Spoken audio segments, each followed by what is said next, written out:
மதிமுகம் செய்திகள். இன்றைய முக்கிய நிகழ்வுகளை பார்ப்பதற்கு முன்பாக தலைப்புச் செய்திகளை பார்க்கலாம்.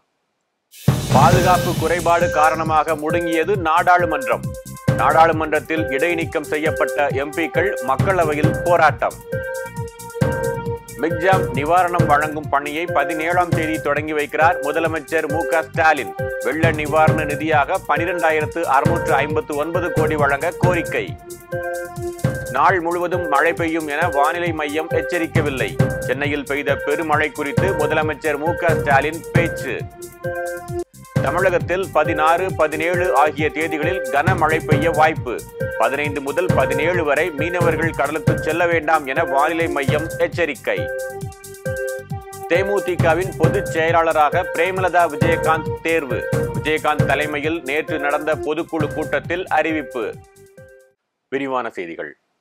நாடாளுமன்றத்தில் பாதுகாப்பு குறைபாடு தொடர்பாக விவாதம் நடத்த கோரி அமளியில் ஈடுபட்டதாக 15 எம்பிக்கள் இடைநீக்கம் செய்யப்பட்டுள்ளதற்கு முதலமைச்சர் மு.க. ஸ்டாலின் கண்டனம் தெரிவித்துள்ளார்.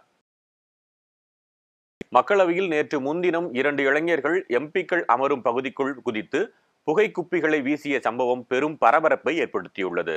இது தொடர்பாக ஒரு பெண் உட்பட 4 பேர் கைது செய்யப்பட்டு விசாரணை மேற்கொள்ளப்பட்டு வருகிறது.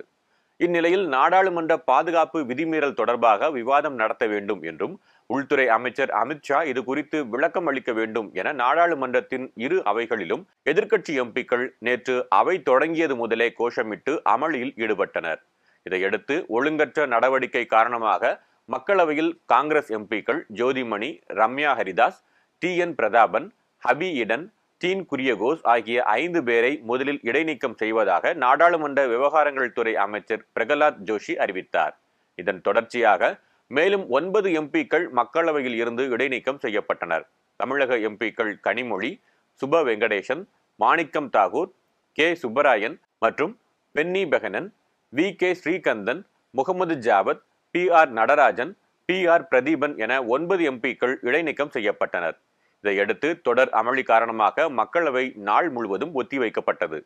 மேலும் மக்களவையில் இடைநீக்கம் செய்யப்பட்ட எம்பிக்கள் மக்களவை உள்ளே அமர்ந்து போராட்டத்தில் ஈடுபட்டனர். எம்பிக்கள் இடைநீக்கம் செய்யப்பட்டதற்கு மற்ற எதிர்க்கட்சி எம்பிக்கள் உட்பட பலரும் கடும் எதிர்ப்பு தெரிவித்து வருகின்றனர். திமுக எம்பி கனிமொழி உட்பட 15 எதிர்க்கட்சி எம்பிக்கள் இடைநீக்கம் செய்யப்பட்டது ஜனநாயகத்திற்கு விரோதமானது என முதலமைச்சர் மு.க. ஸ்டாலின் கண்டனம் தெரிவித்துள்ளார். இதுகுறித்து அவர் வெளியிட்டுள்ள எக்ஸ் பதிவில் பாஜக தலைமையிலான ஒன்றிய அரசின் சகிப்புத்தன்மையற்ற இந்த அணுகுமுறை கண்டிக்கத்தக்கது என தெரிவித்துள்ளார். 15 எம்பிக்களின் இடைநீக்கத்தை உடனடியாக திரும்ப பெற வேண்டும் என்றும் நாடாளுமன்றம் விவாத மேடையாக இருக்க வேண்டுமே தவிர எதிர்க்கட்சிகளை வாயடக்க வைக்கக்கூடாது எனவும் பதிவிட்டுள்ளார். அவைக்கு வராத திமுக எம்பி பார்த்திபனை இடைநீக்கம் செய்துள்ளதாக குறிப்பிட்டுள்ள எம்பி கனிமொழி, நாடாளுமன்றம் பாதுகாப்பு இல்லாத இடமாக இருப்பதற்கு நேற்று முன்தினம் நடைபெற்ற சம்பவமே எடுத்துக்காட்டு என தெரிவித்துள்ளார்.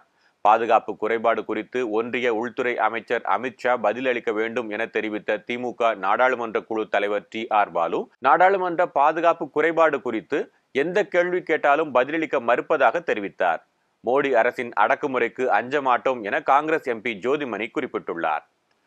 நாடாளுமன்றத்தின் பாதுகாப்புக்கு ஏற்பட்ட அலட்சிய போக்கு குறித்து விரிவான விசாரணை நடத்த வேண்டும் என மதிமுக பொதுச் செயலாளரும் மாநிலங்களவை உறுப்பினருமான வைகோ வலியுறுத்தியுள்ளார். நாடாளுமன்ற கட்டிடத்திற்கு அத்துமீறி நுழைந்த 2 இளைஞர்கள் புகைக்குப்பிகளை வீசிய சம்பவம் பெரும் பரபரப்பை ஏற்படுத்தியுள்ளது. இந்த சம்பவம் தொடர்பாக வெளியே இருந்த 2 பெண்கள் உட்பட 4 பேர் கைது செய்யப்பட்டுள்ளனர். இது தொடர்பாக வைகோ வெளியிட்டுள்ள அறிக்கையில், இந்திய நாடாளுமன்றம் மீதான தாக்குதல் நடந்து 22 ஆண்டுகள் கடந்துவிட்ட நிலையில் அதே நாளில் மற்றுமொரு அதிர்ச்சிகரமான நிகழ்வு நடந்துள்ளதற்கு கண்டனம் தெரிவித்துள்ளார். 4 கட்ட பாதுகாப்பு சோதனைகளையும் மீறி நாடாளுமன்றத்தில் நடந்துள்ள நிகழ்வு அதிர்ச்சி அளிப்பதாக தெரிவித்துள்ள வைகோ, ஒன்றிய அரசு நாடாளுமன்றத்தின் பாதுகாப்புக்கு ஏற்பட்ட அலட்சிய போக்கு குறித்து விரிவான விசாரணை நடத்த வேண்டும் என தமது அறிக்கையில் குறிப்பிட்டுள்ளார். மிக்ஜாம் புயலால் பாதிக்கப்பட்டவர்களுக்கு 6000 நிவாரணம் வழங்கும் பணியை 17ஆம் தேதி முதலமைச்சர் மு.க. ஸ்டாலின் தொடங்கி வைக்க உள்ளார். மிக்ஜாம் புயல் மழை வெள்ளத்தால் பாதிக்கப்பட்ட சென்னை, திருவள்ளூர், காஞ்சிபுரம், செங்கல்பட்டு ஆகிய 4 மாவட்டங்களில் வசிக்கும் குடும்ப அட்டைதாரர்களுக்கு 6000 வழங்கப்படும் என தமிழ்நாடு அரசு அறிவித்துள்ளது. இந்நிலையில் அதற்கான டோக்கன்கள் நேற்று முதல் விநியோகம் செய்யப்பட்டு வருகின்றன. இந்த நிலையில் மழை வெள்ளத்தால் பாதிக்கப்பட்டவர்களுக்கு நிவாரணம் வழங்கும் பணியை வரும் 17ஆம் தேதி ஞாயிற்றுக்கிழமை முதலமைச்சர் மு.க.ஸ்டாலின் சென்னையில் தொடங்கி வைக்க உள்ளார். இதற்கிடையே வெள்ள பாதிப்புகளை சரி செய்ய பாதிக்கப்பட்டவர்களுக்கு உதவிகள் வழங்கிட 12,659 கோடி நிவாரணத் தொகையை வழங்க வேண்டும் என முதலமைச்சர் மு.க.ஸ்டாலின் ஒன்றிய அரசுக்கு கோரிக்கை வைத்துள்ளார். முதலமைச்சர் ஸ்டாலின் ஒன்றிய அரசின் பல்துறை ஆய்வுக்குழுவினர் சந்தித்து ஆலோசனை மேற்கொண்டனர். அப்போது மிக்ஜாம் புயலால் ஏற்பட்ட சேதங்களுக்கு நிதி ஒதுக்கீடு கோரும் கோரிக்கை மனுவினை முதலமைச்சர் ஸ்டாலின் ஒன்றிய அரசின் ஆய்வுக்குழுவின் தலைவரிடம் வழங்கினார். கூட்டத்தில் பேசிய முதலமைச்சர் மு.க.ஸ்டாலின் மிக்ஜாம் புயலால் பாதிக்கப்பட்ட மாவட்டங்களில் உள்ள குடும்பங்களுக்கு வாழ்வாதாரங்களை மீட்க தேவையான உதவிகளை வழங்கவும், பல்வேறு வகையான சமூக உட்கட்டமைப்புகளை மீட்கவும் ஒன்றிய அரசிற்கு பரிந்துரை செய்யுமாறு கேட்டுக்கொண்டார். அதேபோல் மிக்ஜாம் புயலினால் பாதிக்கப்பட்ட சிறு வணிகர்கள், வர்த்தகர்கள் மற்றும் சிறு குறு மற்றும் நடுத்தர நிறுவனங்கள் கடனை திருப்பிச் செலுத்துவதில் கால அவகாசம் வழங்கக் கோரி முதலமைச்சர் மு.க.ஸ்டாலின் ஒன்றிய நிதியமைச்சர் நிர்மலா சீதாராமனுக்கு கடிதம் எழுதியுள்ளார். திமுக ஆட்சியில் இருந்தாலும் இல்லாவிட்டாலும் மக்களுக்காக பாடுபடும் கட்சி என முதலமைச்சர் மு.க.ஸ்டாலின் தெரிவித்துள்ளார். சென்னை எழும்பூரில் திமுக தலைமை செயற்குழு உறுப்பினர் பி.கே. மூர்த்தியின் இல்ல திருமண விழாவில் முதலமைச்சர் மு.க.ஸ்டாலின் கலந்து கொண்டு மணமக்களை வாழ்த்தினார். நிகழ்ச்சியில் பேசிய முதலமைச்சர் இந்த அளவிற்கு மழை வரும் என எச்சரிக்கவில்லை என தெரிவித்தார். ஆட்சியில் இருந்தாலும் இல்லாவிட்டாலும் மக்களுக்காக பாடுபடும் கட்சி திமுக என தெரிவித்தார். கொஞ்சம் கொஞ்சமாக ஏரியை திறந்திருந்தால் பலர் உயிரிழக்காமல் இருந்திருப்பார்கள் என தெரிவித்த அவர் 2015ஐ விட தற்போது அதிக மழை பெய்த போதிலும் மக்களை மீட்டுள்ளது திமுக அரசு என தெரிவித்தார். சென்னை, காஞ்சிபுரம், செங்கல்பட்டு, திருவள்ளூர் மாவட்டங்களில் யார் எங்கு பாதிக்கப்பட்டிருந்தாலும் 6000 நிவாரணம் உறுதியாக வழங்கப்படும் என உறுதியளித்தார். 6000 ரூபாய் பாதிக்கப்பட்டிருக்கக்கூடிய மக்களுக்கு, குறிப்பாக சென்னை மாநகரத்தை பொறுத்தவரையில் முழுமையாக சென்னையை ஒட்டி திருவள்ளூர் மாவட்டம், செங்கல்பட்டு மாவட்டம், காஞ்சிபுரம் மாவட்டம் ஆகிய மாவட்டங்கள் எங்கெங்கு பாதிக்கப்பட்டிருக்கக்கூடிய அந்த பகுதிகளுக்கு யார் பாதிக்கப்பட்டிருந்தாலும் அத்தனை பேருக்கும் நிச்சயமாக உறுதியாக 6000 ரூபாய் வழங்கப்படும். எப்படி மகளிர் உரிமை தொகை தகுதி உள்ளவர் அத்தனை பேருக்கும் 1000 ரூபாய் வழங்கப்படும் என்று சொல்லி அதை அறிவித்து அதை நிறைவேற்றிக் கொண்டிருக்கிறோமோ, அதேபோல் இந்த 6000 ரூபாய் தகுதி உள்ள அத்தனை பேருக்கும் நிச்சயமாக உறுதியாக வழங்கப்படும் என்பதை மாத்திரம் இந்த நேரத்தில் எடுத்து சொல்லி, இப்போ கூட நான் சீக்கிரம் போகணும். காரணம்,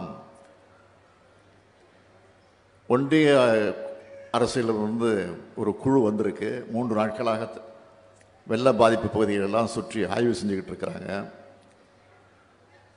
ஆய்வு செய்து கொண்டிருக்கக்கூடிய அதிகாரிகள் கூட 3 நாட்களாக ஆய்வு செய்யக்கூடிய அதிகாரிகள் கூட நீங்கள் பத்திரிகையில் படிச்சிருப்பீங்க, டிவிலையும் பார்த்துருப்பீங்க.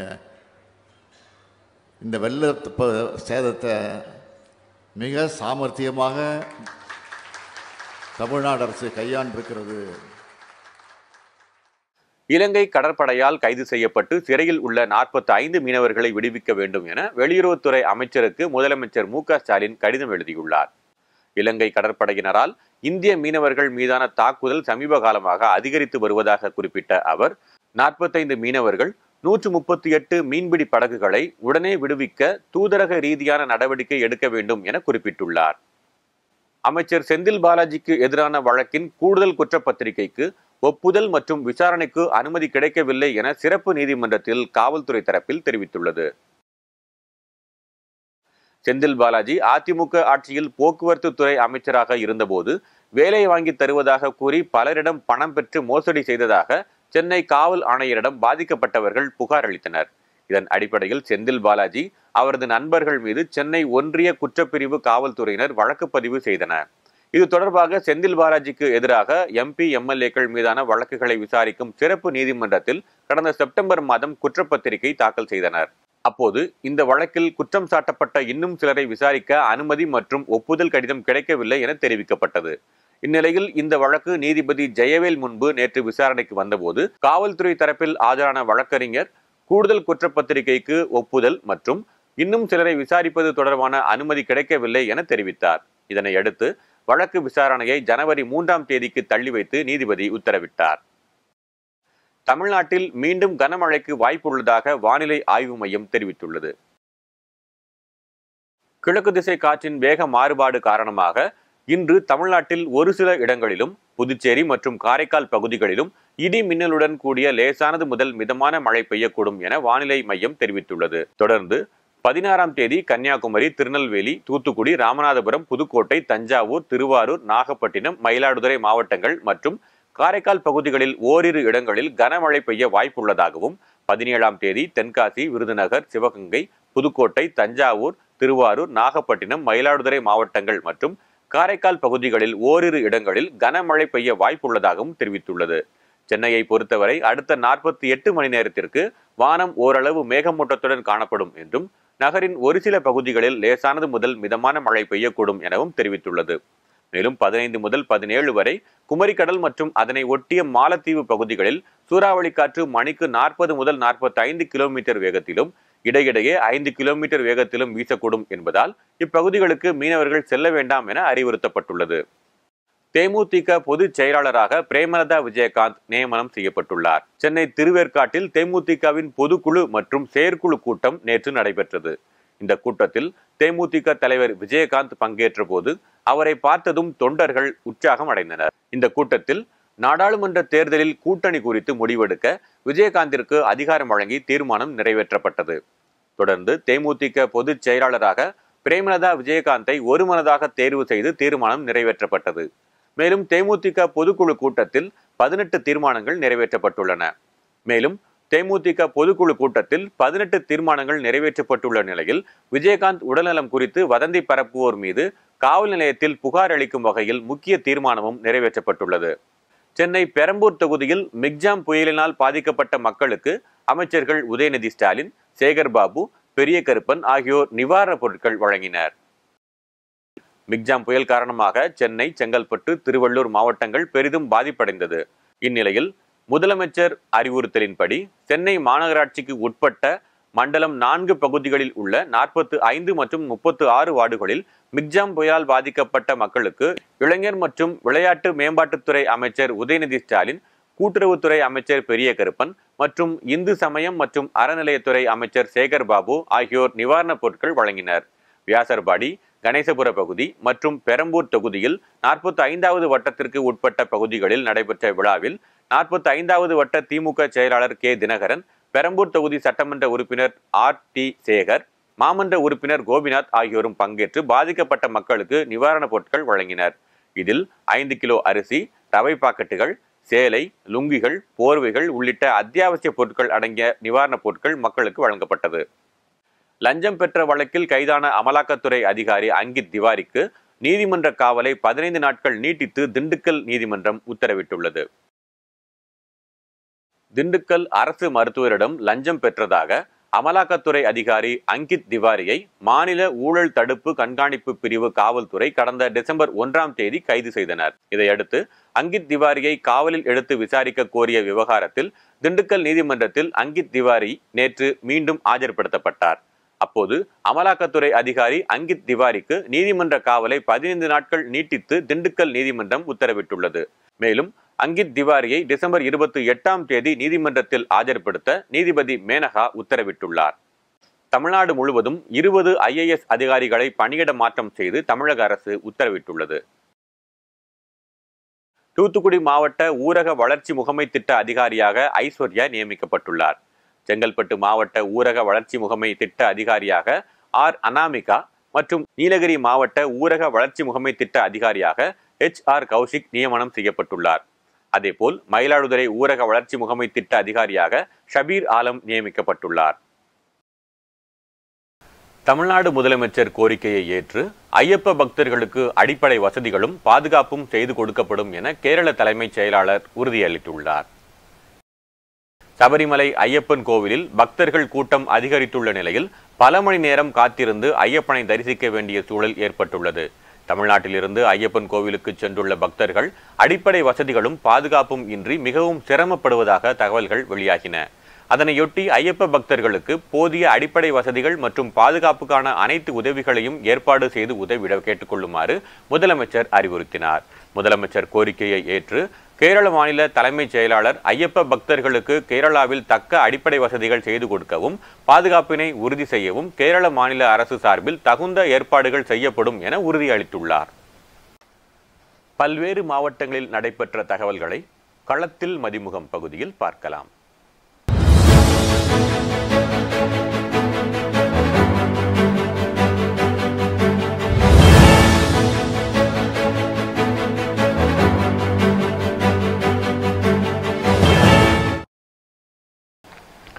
திருவண்ணாமலை மாவட்டம் ஆரணி அருகே பேருந்து நிறுத்தத்தில் பயணிகளை ஏற்றுவதற்கு போட்டி போட்டுக்கொண்டு அதிவேகமாக சென்று கொண்டிருக்கும் போதே இரு பேருந்துகளின் ஓட்டுநரும் நடத்துனரும் சண்டையிட்டுக் கொண்டதால் பயணிகள் அதிர்ச்சி அடைந்தனர்.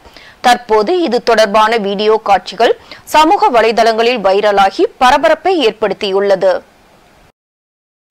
மயிலாடுதுறை ரயில் நிலையத்தில் விரிவாக்க பணிக்காக தோண்டப்பட்ட 15 அடி பள்ளத்தில் தவறி விழுந்த பெண் காயம் அடைந்த நிலையில் பாதுகாப்பான முறையில் பணிகள் நடைபெறுகிறதா என்பது குறித்து அப்பகுதியில் மாவட்ட ஆட்சியர் மகாபாரதி ஆய்வு மேற்கொண்டார்.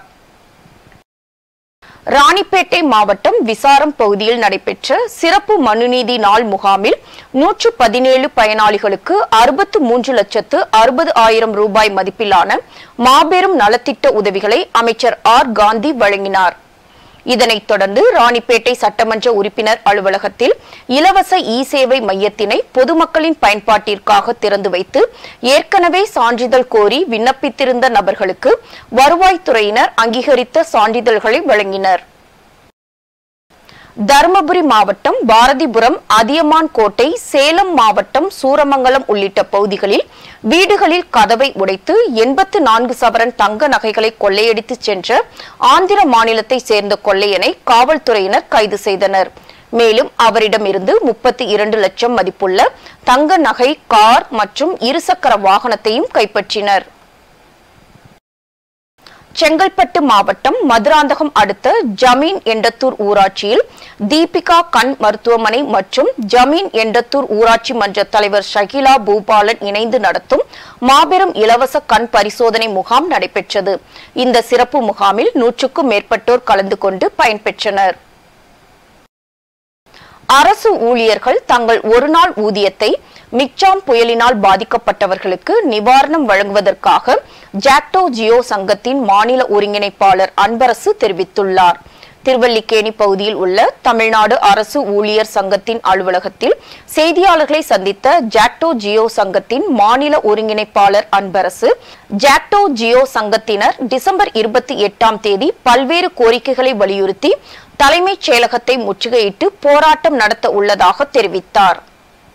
புயல் பாதிப்புகள் அத்தனையும் எல்லாத்திலிருந்து மீட்கக்கூடிய எங்களுடைய ஒரு நாள் ஊதியத்தை கொடுத்தாலும் ஏற்கனவே திட்டமிட்ட அடிப்படையில் டிசம்பர் 28ஆம் தேதி சற்றேறக்குரிய 5 லட்சம் அரசு ஊழியர், ஆசிரியர், அரசு பணியாளர்கள் சென்னையை நோக்கி கோட்டை முற்றுகையிடுறது. கரூர் மாவட்டம் மணவாடி ஊராட்சியில் மகாத்மா காந்தி தேசிய ஊரக வேலை உறுதி திட்டத்தில் 23.57 லட்சம் மதிப்பீட்டில் புதிய ஊராட்சி மன்ற அலுவலக கட்டடத்தை மாவட்ட ஆட்சியர் தங்கவேல் திறந்து வைத்தார். பின்னர் மணவாடி அரசு பள்ளியில் 5ஆம் வகுப்பு பயிலும் ஹித்தீஸ் என்ற மாணவன் தனது சிறுசேமிப்பு தொகையை மிக்ஜாம் புயலுக்காக தமிழக முதலமைச்சருக்கு வழங்க வேண்டும் என மாவட்ட ஆட்சியரிடம் வழங்கியது நெகிழ்ச்சியை ஏற்படுத்தியது. வேலூர் மாவட்டம் குடியாத்தம் சீவூர் ஊராட்சி மன்ற துணைத் தலைவர் அஜீஸ் என்பவர் வீட்டில் குட்கா பொருட்களை பதுக்கி வைத்திருப்பதாக கிடைத்த ரகசிய தகவலின் அடிப்படையில் காவல்துறையினர் அவரது வீட்டில் சோதனை மேற்கொண்டனர். அப்போது சுமார் 25 கிலோ குட்காவை பறிமுதல் செய்ததோடு வழக்கு பதிவு செய்து தலைமறைவாக உள்ள அஜீஸை காவல்துறையினர் தேடி வருகின்றனர்.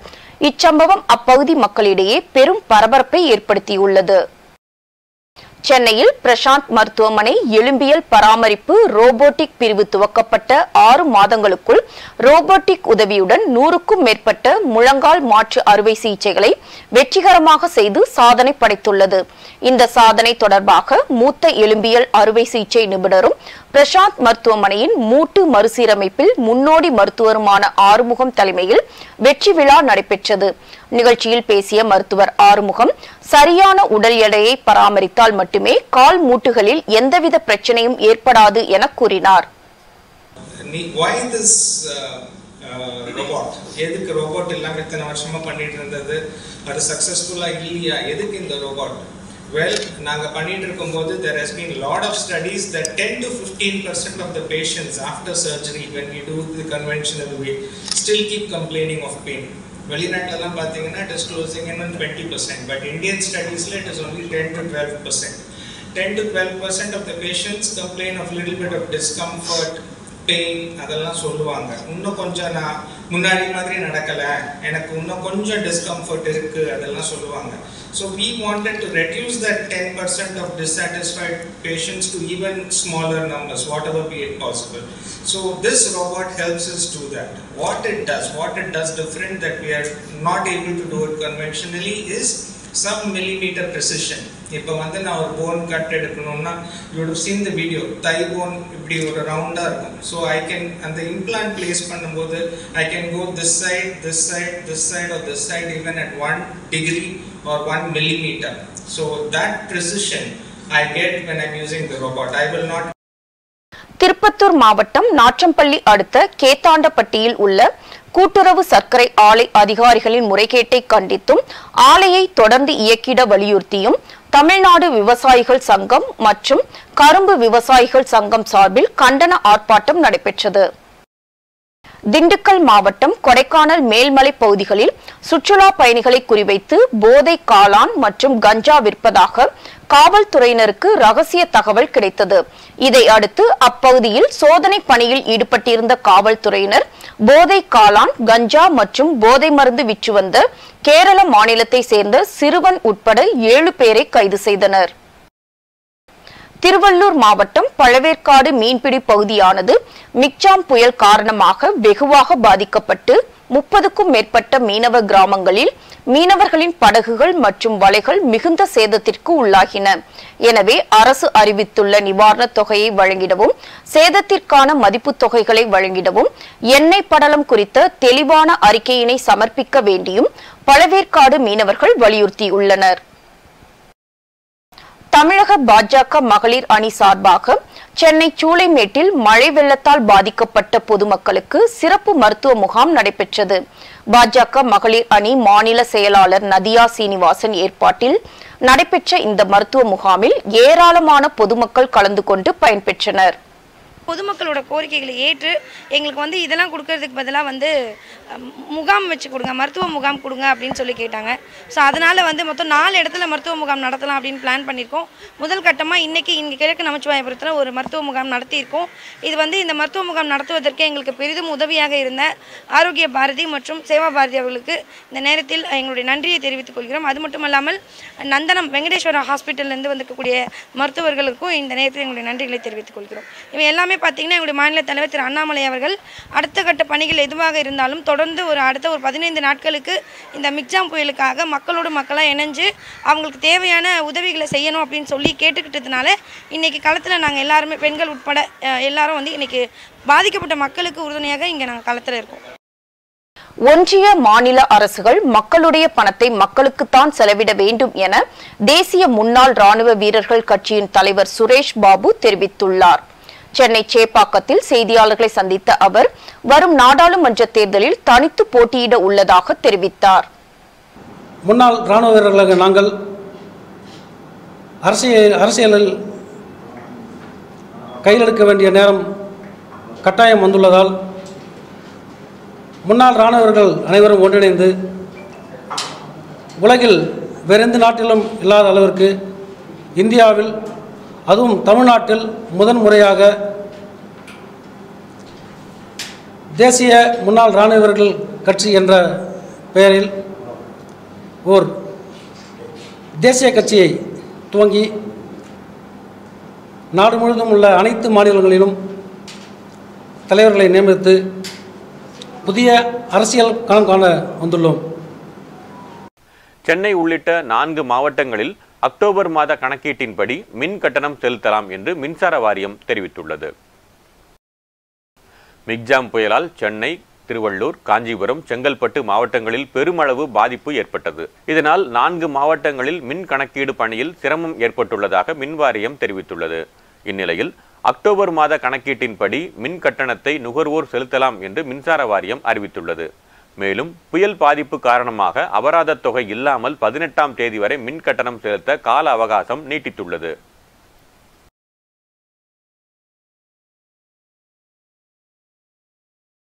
சென்னையில் 22 கேரட் ஆபரண தங்கத்தின் விலை கிராமுக்கு 120 ரூபாய் உயர்ந்து 5820 ரூபாய்க்கு விற்பனை செய்யப்படுகிறது. மேலும் ஒரு சவரன் ஆபரண தங்கத்தின் விலை 960 ரூபாய் உயர்ந்து 46,560 ரூபாய்க்கு விற்பனை செய்யப்படுகிறது. அதேபோல் வெள்ளியின் விலையும் கிராமுக்கு 2 ரூபாய் 50 காசுகள் உயர்ந்து 1 கிராம் வெள்ளி 79 ரூபாய் 50 காசுகளுக்கும் 1 கிலோ வெள்ளி 79,500 ரூபாய்க்கும் விற்பனை செய்யப்படுகிறது. உக்ரைன் தலைநகரில் ரஷ்யா நடத்திய திடீர் ஏவுகணை தாக்குதலில் 53 பேர் காயமடைந்தனர். உக்ரைன் தலைநகர் கீவில் ரஷ்யா நடத்திய ஏவுகணை தாக்குதலில் 53 பேர் காயமடைந்தனர். போரில் தங்களுக்கான சர்வதேச உதவிகளை அதிகரிக்க வலியுறுத்தி வடக்கு ஐரோப்பிய நாடுகளுக்கு அந்நாட்டு அதிபர் ஜெலன்ஸ்கி சுற்றுப்பயணம் தொடங்கியுள்ள நிலையில் இந்த தாக்குதல் நடத்தப்பட்டுள்ளது. இது குறித்து உக்ரைன் அதிகாரிகள் கூறுகையில், கீவ் மீது ரஷ்ய படையினர் பாலிஸ்டிக் ரக ஏவுகணைகளை வீசி தாக்குதல் நடத்தினர். இதில் 8 சிறுவர்கள் உட்பட 53 பேர் காயமடைந்ததாக தெரிவித்தார். இதற்கிடையே உக்ரைன் விமானப்படை வெளியிட்டுள்ள அறிக்கையில் கீவ் நகரை நோக்கி 10 ஏவுகணைகளை ரஷ்யா வீசியதாகவும் அவை அனைத்தையும் உக்ரைனின் வான் பாதுகாப்பு ஏவுகணைகள் இடைமறித்து அழித்ததாகவும் தெரிவிக்கப்பட்டுள்ளது.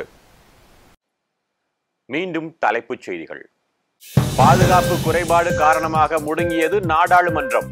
நாடாளுமன்றத்தில் இடைநீக்கம் செய்யப்பட்ட எம்பிக்கள் மக்களவையில் போராட்டம். மிக்ஜாம் நிவாரணம் வழங்கும் பணியை 17ஆம் தேதி தொடங்கி வைக்கிறார் முதலமைச்சர் மு.க. ஸ்டாலின். வெள்ள நிவாரண நிதியாக 12,659 கோடி வழங்க கோரிக்கை. நாள் முழுவதும் மழை பெய்யும் என வானிலை மையம் எச்சரிக்கவில்லை. சென்னையில் பெய்த பெருமழை குறித்து முதலமைச்சர் மு.க. ஸ்டாலின் பேச்சு. தமிழகத்தில் 16, 17 ஆகிய தேதிகளில் கனமழை பெய்ய வாய்ப்பு. 15 முதல் 17 வரை மீனவர்கள் கடலுக்கு செல்ல வேண்டாம் என வானிலை மையம் எச்சரிக்கை. தேமுதிகவின் பொதுச் செயலாளராக பிரேமலதா விஜயகாந்த் தேர்வு. விஜயகாந்த் தலைமையில் நேற்று நடந்த பொதுக்குழு கூட்டத்தில் அறிவிப்பு. இத்துடன் செய்திகள் நிறைவடைந்தன. மீண்டும் செய்திகள் பிற்பகல் 1:30 மணிக்கு. மேலும் செய்திகளை தெரிந்து கொள்ள மதிமுகம் பிரைம் யூடியூப் தளத்தில் இணைந்திருங்கள்.